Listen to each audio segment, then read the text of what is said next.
চুড়াইবাড়িতে পথ দুর্ঘটনায় হতাহতদের মধ্যে ৩ জনের বাড়ি অসমে।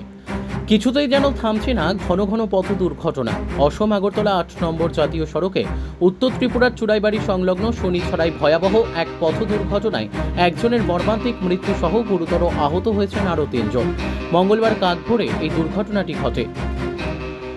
এদিন বাগবাসার দিক থেকে আসা TR01AU 1908 নম্বরের একটি 16 চাকার ডাম্পার গাড়ি বিপরীতগামী AS01LC 6568 নম্বরের লরির সাথে মুখোমুখি সংঘর্ষ হলে দুই গাড়ির চালক ও সহচালকরা গুরুতর আঘাতপ্রাপ্ত হয়।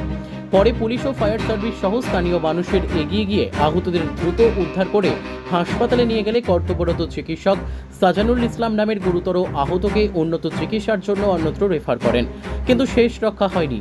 তাকে অন্যত্র নিয়ে যাওয়ার সময় রাস্তাতেই তার মৃত্যু হয়। বাকি গুরুতর আহত হলেন রোহিত আহমেদ, মুক্তার হোসেন ও মন্তাজ আলী। এরা আসামের করিমগঞ্জ, হাইলাকান্দি ও বরপেটার বাসিন্দা। অপরদিকে নিহত সাজানুল ইসলাম ত্রিপুরার চুড়াইবাড়ির বাসিন্দা বলে জানা গেছে। তার পিতার নাম ফরিজ আলী। বর্তমানে চুড়াইবাড়ি থানার পুলিশ দুর্ঘটনার কারণ অনুসন্ধান করতে তদন্ত শুরু করেছে।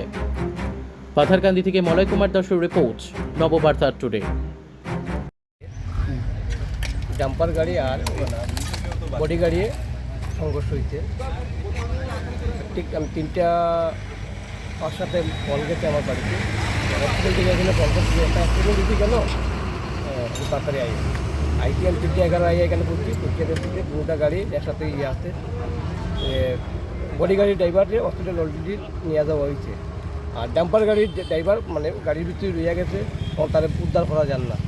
এরপরে সাথে সাথে আমি একটা জেসিবি আনলাম, পুলিশ প্রশাসনও আসলো, ফায়ার সার্ভিসও আসলো। প্রায় 1.5 ঘন্টা আমরা চেষ্টা করিয়া জেসিবি দিয়ে করিয়া তাদের উদ্ধার করছি।